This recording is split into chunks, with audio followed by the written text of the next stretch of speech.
Live programme में आपका बहुत बहुत स्वागत है। इस वक्त मैं मौजूद हूं उस सियासी चौराहे पर। मैंने बचपन से यहां आते हुए देखा, इस कोने पर यहां पर बहुत सारे नेताओं को बैठे हुए देखा है। इसे कमल्ला चौराहा कहा जाता है। और यहां पर अभी थोड़ी देर पहले समाजवादी पार्टी के जो यहां पर 127 पीलीभीत विधानसभा से जो चुनाव लड़ रहे हैं डॉक्टर शैलेंद्र गंगवार, उनकी यहाँ एक जनसभा हुई थी। और यहाँ का जो मंजर बरेली दर्पण पर आपने देखा होगा, लाइव तस्वीरें देखी होंगी। मैं देखता हूँ कि बहुत सारे शहरों में, बहुत सारे जिलों में मैंने कवरेज किया है। जहाँ जहाँ देखा है वहाँ इसी तरह से जो है मजमा लगता है। और खासतौर से मैं कहूँ कि मुस्लिम इलाकों में तो कहना ही क्या है। जिस जगह भी मैं गया हूँ, बहुत सारी जगह आपने बरेली दर्पण पर देखा होगा। यहाँ उसी इलाके के ये लोग हैं, कुछ जो है जानी मानी हस्तियां हैं, चुनाव लड़ चुके हैं, पूर्व चेयरमैन हैं और भी बहुत सारे लोग हैं। खास बात यह है कि पीलीभीत की सियासत पर मैं बात करना चाहता हूं। पीलीभीत को लेकर के मैं कहूंगा, आप नीचे आ जाइए। पीलीभीत की सियासत पर मैं बात करूंगा और खासतौर से यहाँ की समस्याओं पर बात करूंगा। और खासतौर से हाजी रियाज साहब को लेकर एक बात हुई थी कि हमने शैलेंद्र साहब आपको जो है ये अब आपको दे दिया है, ये जिम्मेदारी दे दी है, यहाँ के लोगों का ख्याल रखना है। सुबह एक वीडियो बनाया था, यहाँ पर पानी 5 साल से लगातार लोग परेशान रहते हैं, पानी की समस्या है। पीलीभीत में 5 बार की बात की जाए तो हाजी रियाज साहब विधायक रहे और मिनिस्टर भी रहे। 2 बार कहा जाए, 2 लोगों को कहा, मेनका गांधी को हम कहें या वरुण गांधी को कहें, यहाँ से पार्लियामेंट में भेजा गया। बात यह आती है कि पीलीभीत का विकास नहीं हुआ। बात यह आती है पीलीभीत में बहुत वो जो है साफ सफाई का ख्याल नहीं रखा गया। यहाँ पर जो है बेरोजगारी तो बहुत 5 सालों में हुई है। उन पर बहुत सारी मुद्दों पर बात करूंगा। पहले मैं आप ही से बात करना चाहूंगा। आप सियासतदान भी हैं, यहाँ के पीलीभीत की सियासत को बहुत अच्छी तरह समझते हैं। सर, आप भी समझाएंगे यहाँ के जो हालात हैं। फिर वही सवाल है, क्योंकि देखिए जो माहौल है वो सामने नजर आता है, उस माहौल पर भी बात करूंगा। पीलीभीत इतना पिछड़ा क्यों रहा, जबकि यहाँ पर मिनिस्टर रहे, पिछली बार मैं समाजवादी पार्टी के 2 मिनिस्टर रहे, हेमराज वर्मा की बात करूं मैं या फिर हाजी रियाज साहब की बात करूं, और आपने 2 जो है पार्लियामेंट में लोग भी जो है बैठाए, फिर भी बावजूद यहाँ के पिछड़ापन कहा जाता है पीलीभीत के लिए। बोलो जी। यहाँ के लोगों की बदकिस्मती है ये जी कि इतना सब कुछ होते हुए भी पीलीभीत में कोई विकास नहीं हो पाया जी। और उम्मीदें तो यही हैं कि आने वाले हम जिसको चुनाव लड़ा रहे हैं कि हमारे शहर का विकास हो जी। और इन 5 सालों में तो हमारा पीलीभीत बिल्कुल बस से बदतर हो गया जी। कि कोई क़यादत नहीं रही, कोई बात को सुनने वाला नहीं रहा हम लोगों का जी। और इस चुनाव में हमें ऐसा लगता है कि डॉक्टर शैलेंद्र गंगवार को अगर हम एमएलए बनाते तो हमारे शहर का विकास होगा। अच्छा साहब, मैं जहाँ तक समझता हूँ, काफी सीनियर हैं आप, इस चौराहे से और सियासत का बड़ा लेना देना रहा है। मैं कहूँ अभी भी यही बात भी हो रही थी, आप क्या कहेंगे पीलीभीत को लेकर? मैं तो कहता हूँ ये जो कमल्ले का चौराहा है जी, ये एक मिनी विधानसभा मानी जाती है पीलीभीत के अंदर। चाहे कोई इलेक्शन हो, जी। नगर पालिका का इलेक्शन हो, जी। विधायक का इलेक्शन हो, चाहे एमपी का इलेक्शन हो, ये मिनी विधानसभा है। यहाँ से डिसाइड होता है, पता लग जाता है कि माहौल किसकी तरफ चल रहा है। पिछला इलेक्शन जो 2017 का आपने देखा, जो हिंदू मुसलमान लड़के लड़वाया गया इलेक्शन, अब वो इनका जो बीजेपी वालों का पत्ता है उनके हाथ से निकल गया है। क्यों? अब क्या है, हिंदू मुस्लिम साथ चलेगा और बीजेपी को साफ करेगा। ये लोगों ने मन बनाया इस बार उनकी हिंदू मुसलमान की सियासत चलने वाली नहीं है। उनकी कोशिश ये थी कि समाजवादी से किसी मुसलमान को टिकट मिले ताकि हमारा रास्ता साफ हो जाए। लेकिन अखिलेश यादव जो इन्होंने अपनी बहुत दिमाग से सोच समझ के टिकट दिया है और पूरी ये मुस्लिम समाज के लोग और बाकी हिंदू मुस्लिम सिख हर कौम का आदमी डॉक्टर शैलेंद्र के साथ जुड़ा हुआ है, चाहे वो थोड़ी थोड़ी तादाद में जुड़ा हो। जब बक्से खुलेंगे तो आप देखना हर बूथ से वोट मिलेगा और जीतता मेरे भाई वही है जिसको हर बूथ से वोट मिलता है। बहुत अच्छी बात सही बात आती है हाजी रियाज साहब की। कहते हैं कुछ लोग रियाजवादी हैं, वो रियाज साहब के बेटे के साथ हो गए, बाकी सब समाजवादी हो गए। क्या लगता है कि शान अली वोट काटेंगे? मुस्लिम वोटर्स की बात करें, लेकिन मैं जहाँ तक देखता हूँ कि यहाँ पर मुस्लिम वोटर्स का जो जिस तरह का हजूम मैं नजारा देख रहा था, वाकई देखने के लायक था। मेरी अपनी निजी राय ये है कि समाजवादी पार्टी ने जब उनको कहा था कि अभी आप छोटे हो, जी जी जी, आप बोलते हैं, अभी आप बड़े हो जाओ तो आप सियासत संभालो। लेकिन कुछ लोग ऐसे लोग, मैं किसी का नाम नहीं लेना चाहूंगा, बेकार बदनामी होगी उनकी, कुछ लोग ऐसे लगे हैं जो उनसे सिर्फ पैसा कमाने के लिए लगे हैं। उनको बसपा से या शान अली से कोई लेना देना नहीं है।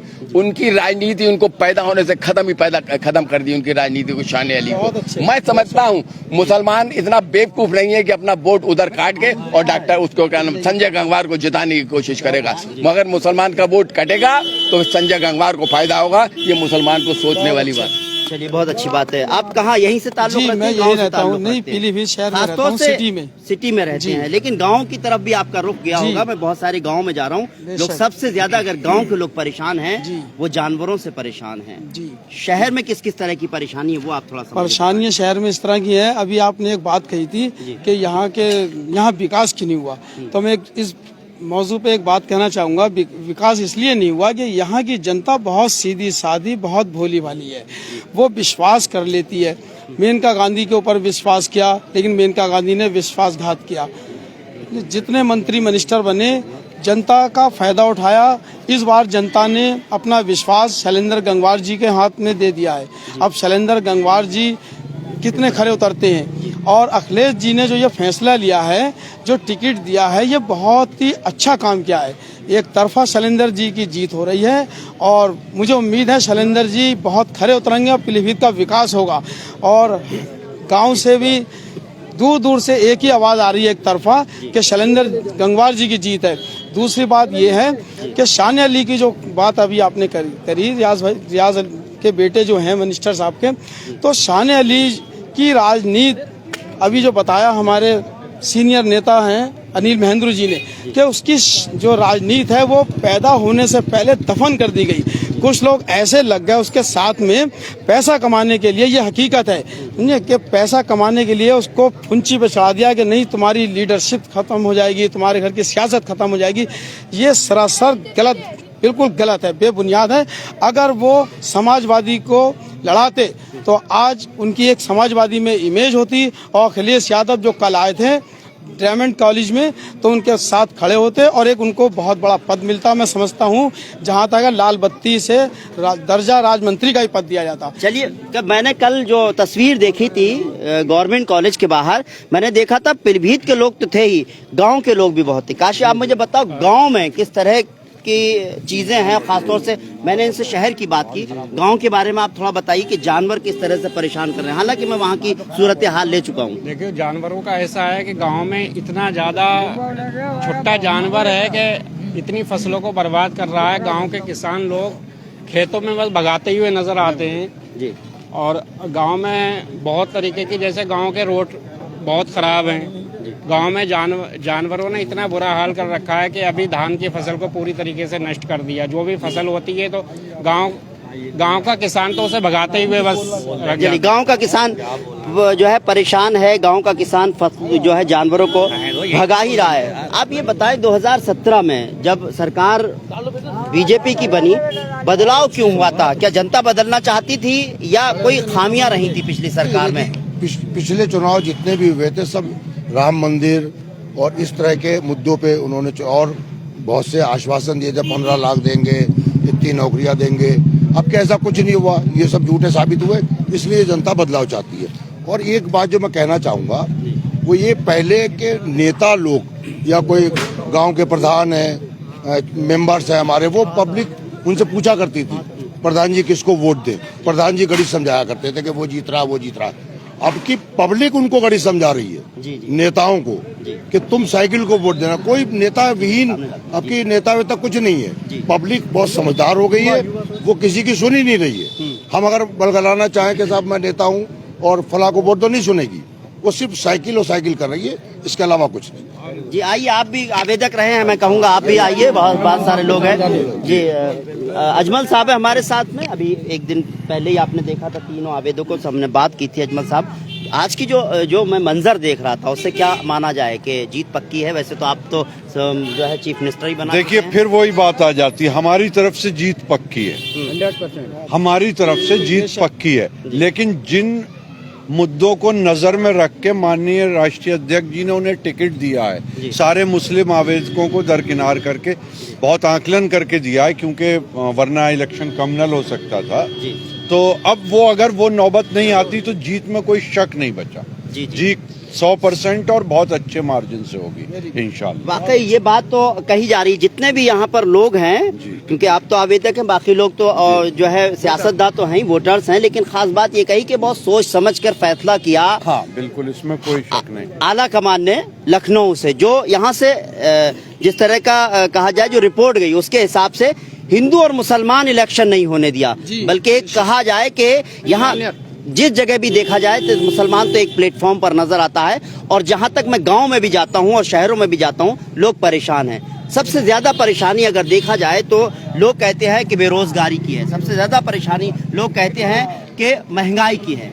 जो सवाल आप मुझसे पूछ रहे हैं बेरोजगारी पे, जी ये मोदी जी से पूछना चाहिए, योगी जी से पूछना चाहिए, जिन्होंने घोषणा पत्र में वादा किया था। उन्होंने वादा किया, उन्होंने ये वादा किया था कि हम इतने 1000 नौकरियां देंगे। मैं पूछ रहा हूँ, इतना बेरोजगार यहाँ सड़कों पर घूम रहा है, नौकरी के लिए मारा घूम रहा है। ये सवाल भैया मेरी जगह आप उनसे करते तो ज्यादा अच्छा। चलिए, लेकिन बहरहाल हमको ये लगता है, लोग कहते हैं कि रोजगार नहीं है। पीलीभीत की अगर मैं बात करूं तो क्या पीलीभीत में रोजगार की बहुत ज्यादा कमी है? जो चीजें होनी चाहिए थी इन 5 सालों में, जो रोजगार, आपसे भी बात हुई थी, आपने कहा था अगर मुझे मौका मिलता है तो स्वास्थ्य और रोजगार को लेकर। हाँ यकीनन मेरी पहली प्रायोरिटी यहाँ पर हेल्थ की सर्विसेज के लिए है, जिसका यहाँ पर आप समझ लीजिए टोटल प्राइवेट सेक्टर है और वो इस कदर यहाँ पर लुटाई करता है और यहाँ के डायग्नोसिस सही नहीं है, जो लैब्स हैं उनकी रिपोर्ट सही नहीं है। बहुत केसेस ऐसे हुए, कुछ बता दिया किसी प्रेग्नेंट लेडी को और वैसा कुछ नहीं था। तो यहाँ उन चीज़ों पे काम करने की, और जहाँ तक रोजगार का मसला वो पूरे प्रदेश में है। जब से ये सरकार आई है रोजगार, नौजवान खाली टहल रहा है, किसी के पास कुछ नहीं है, भूखे मरने की लोगों के नौबत है, बहुत बुरे हालात है। और इस पे हमें यहाँ काम करना है। यहाँ कोई इंडस्ट्री नहीं पीलीभीत में, कोई उद्योग के नाम पे नील है। जो होती थी वो बंद हो चुकी हैं, 1-2 अगर थी, कोई पेपर मिल या ये वो। तो यहाँ पर हमें रोजगार के अवसर मुहैया कराना है लोगों को, ताकि माइग्रेशन भी रुके। लोग कमाने के लिए दिल्ली, बम्बई, इधर उधर जाते हैं, घर छोड़ते हैं, फिर अगर कोई अनटूवर्ड सिचुएशन जिसे कहते हैं कोरोना जैसी आ जाती, घर आने में उन्हें इतनी दिक्कत इस बार लोगों को हो गई थी। तो इसलिए ये माइग्रेशन भी रुके, लोग अपने घर पे रहकर कमाएं और अच्छी एक इज्जत के साथ अपनी जिंदगी बसरें। वाकई अभी हम कहें कि अभी स्वास्थ्य में बात की तो डॉक्टर शैलेंद्र खुद डॉक्टर है, तो उम्मीद करते हैं कि पीलीभीत में स्वास्थ्य व्यवस्थाएं बेहतर होंगी। हालांकि ये लोग कहते हैं कि विधायक उनको हमने बनाई दिया। नौजवान हैं, बेरोजगारी सबसे बड़ा मुद्दा रहा। आप लोगों को बहुत उम्मीदें थी कि नौकरियां मिलेंगी, नौकरियां नहीं मिली। क्या उम्मीद लगती है कि समाजवादी पार्टी सरकार आएगी तो क्या फिर नौकरियां आएंगी? बिल्कुल सर, इससे पहले समाजवादी पार्टी सरकार ने जो युवाओं को लैपटॉप और टैबलेट्स बांटे थे, इसी मुद्दे पे बांटे थे ताकि युवा अपनी सोच को आगे बढ़ा सके और अपनी पहचान बना सके। उसके साथ साथ नौकरी भी निकाली थी। इस सरकार ने नौकरियों के वादे किए थे, कोई वादे नहीं। आज भी सरकार में 11 लाख पद खाली है सरकारी, जिसकी वजह से आज भी युवा, अगर हम जैसे युवा जो IT कर हुए कंप्लीट घूम रहे हैं, अगर वो उनको एक पद भी मिल जाएगा, अगर जगह भी मिल जाएगी तो वो अपने भविष्य को उज्जवल बना सकते हैं। और उसके साथ साथ सबसे बड़ी महंगाई आज इतना बड़ा मुद्दा बन गई है इस सरकार में, क्योंकि गरीब से गरीब और मीडियम क्लास से लेकर ऊंच हाई क्लास तक का वो भी इसका सामना नहीं कर पा रहा है। उसकी सबसे बड़ी बात ये है, आज आप पेट्रोल के दाम देख लीजिए, खाने का तेल है उसके दाम देख लीजिए। अब एक जो कम पूंजी वाला व्यक्ति है वो अपनी आय को कहाँ तक अपना कंजर्व करेगा, उसको पूरा करेगा और उसको कहाँ तक उसको आगे तक ले जाएगा। थोड़ी सी पूंजी में वो अपने पेट्रोल को देखेगा या खाने को देखेगा या अपने घर वालों को चलाएगा। क्योंकि सबसे बड़ी बात है, अखिलेश यादव ने जो गरीब गुरबा थे उनको क्या नाम है रिक्शे बांटे, ताकि जो बेचारे बेरोजगार हैं, जो गरीब हैं, वो अपना रिक्शा चलाकर अपनी आमदनी को पूरा कर सकते हैं, अपने घर वालों का पेट भर सकते हैं। उसके साथ साथ आज ये वक्त आ गया है, जो मोदी सरकार ने हिंदू मुस्लिम फैला रखा है, राम के भक्तों को और ये अंधभक्तों को ये बता दिया है कि हम राम मंदिर लेके आए हैं, हम मथुरा में मंदिर लेके आए, हम काशी में मंदिर लेके आए। लेकिन मैं आपको बता सकता हूँ कि जो राम मंदिर में जो युवा हैं वो वहाँ पर बैठ के भीख नहीं मांग सकते। वो अपना रोजगार चाहते हैं, अपना आगे का कल्चर, अपने आगे का भविष्य चाहते हैं, जिससे उनकी की जिंदगी भी बढ़ जा सके। बहुत अच्छी बात कि नौजवान है, आपको नौजवान ने अपनी पूरी बात कही है। जी जी, मैं आखिर में आप 1 मिनट आप जरूर रुकिएगा, क्योंकि आप बहुत अच्छी, मैंने देखा था स्टेज से बोल रहे थे। सर आप कुछ बोलना चाहते थे एक बार। महेंद्र साहब हमारे देखिए भैया 1 मिनट, शिक्षा की बात हो रही थी। सबसे पहले शिक्षा को यहाँ बढ़ावा मिलना चाहिए, नए नए कॉलेज और स्कूल खुलने चाहिए, जिससे बच्चे यहाँ से पढ़ने के लिए, कोई बेंगलोर जा रहा है, कोई दिल्ली जा रहा है, कोई महाराष्ट्र जा रहा है, बड़े बड़े क्लासों के लिए। यहाँ पे शिक्षा का कोई बड़ा कॉलेज, कोई बड़ा मैनेजमेंट स्कूल नहीं खोला पीलीभीत के अंदर। जो खुले हैं वो सब प्राइवेट है, जिन्होंने लूट मचा रखी है। और आप शिक्षा का हाल देखिए, हमारे होम मिनिस्टर गृह मंत्री क्या कहते हैं, हमारी सरकार इंटर 12वीं पास करने के बाद इंटर वालों को लैपटॉप बांटेगी। वाह वाह, इंटर में एडमिशन लेंगे, इंटर में 12वीं पास करने वालों को पढ़ने के बाद इंटर वालों को क्या है, ये एक होम मिनिस्टर है, गृह मंत्री बने बैठे हैं सरकार में, ऐसी भाषा का इस्तेमाल। देख लीजिए शिक्षा का स्तर वहाँ क्या है तो यहाँ क्या होगा हालत। वाकई आपने बहुत अच्छी मिसाल दी। मैंने अभी आपको स्टेज पर सुना था, बहुत अच्छी शेर व शायरी करते हैं, अपने शायरी से बहुत कुछ कटाश कर देते हैं। मैं कहूँगा उन्हीं से आप ये क्या लगता है आपको, आने वाला समय किसका होगा? मैं तो कहता हूँ कि मोहब्बत की नज़र अहले वफा की शान पैदा कर, बुलंदी और पस्ती में ज़रा पहचान पैदा कर, और ना हो माहौल से मायूस दुनिया खुद बना अपनी, नई कश्ती, नई आंधी, नए तूफान पैदा कर। हम वो लोग हैं, चूँकि इस देश की आज़ादी में भी हम लोग सरे फहरिस्त रहे और नौजवान सबसे ज़्यादा आगे आए। यहाँ पर एजुकेशन का जो अभी जिक्र करा था अजीज मोहतरम ने, मैं तो कहता हूँ कि education is the most powerful weapon of the world. दुनिया का सबसे ताकतवर हथियार जो है वो इल्म है, और ये लोग हायर एजुकेशन को दबाना चाहते हैं। जिसने विश्वविद्यालय बनाया वो जेल में है, और जिसने किसानों को अपनी कार के नीचे रौंद दिया वो आज़ाद है। ये वो भ्रष्टाचारी लोग हैं जो भारतीय जनता पार्टी का नाम लेते हैं। मैं तो कहता हूँ ये भारतीय जबरन पार्टी है या फिर झूठों की पार्टी है, जो लगातार वादे पर वादा करते हैं। प्राइम मिनिस्टर ऑफ इंडिया अपनी गरिमा को न पहचानते हुए मुरादाबाद की मीटिंग के अंदर कहते हैं कि मैं एक भिखारी हूँ और अगर प्राइम मिनिस्टर नहीं बना तो भीख मांगने के लिए निकल जाऊंगा, और अपने आप को चौकीदार बताते हैं। देश का वो चौकीदार जिसके आंखों के सामने पूरा देश लूट गया और उस चौकीदार को नजर नहीं आया कि लूट कर कौन चला गया। मालूम हुआ कि यही देश का चौकीदार असल लुटेरा था, जो वादा करता था और 2 करोड़ नौकरी देने की बात करता था, 15-15 लाख रुपए देने की बात करता था। हाँ, आखिरकार देश के कुछ चंद लोगों का जो है भला हुआ है। सबसे ज़्यादा नुकसान मिडिल क्लास का हुआ, नौजवान का हुआ, पढ़े लिखे का हुआ, बुजुर्गों का हुआ, किसान का हुआ। ये वो जालिम सरकार है जिसने सैनिकों को तक नहीं छोड़ा, जो हमारी सरहदों की हिफाजत के लिए अपनी जानों की कुर्बानी पेश कर रहे हैं, और आज हम सुरक्षा से रह रहे हैं। यकीनन ये वो लोग हैं जो उस जमाने में भी अंग्रेजों के मुखबिर थे और 60 रुपया महीना तनख्वाह मिलती थी। यही वो लोग हैं जब देश की आज़ादी का खुमार सूझा तो ये जिसे वीर सावरकर कहते हैं, मैं उससे कहता हूँ माफी वीर सावरकर, जो उसने माफीनामे लिख करके मुखबरी की थी। देश के असल गद्दार यही हैं, हकीकतन यही है। मुझे कहने में कोई गुरेज नहीं है, मेरे ऊपर केस हो मुझे फर्क नहीं पड़ता, चूंकि आज़ादी कुर्बानी मांगती है। अब बताइए, अब क्या लगता है, लोगों की समझ में आ गया है सब चीज़?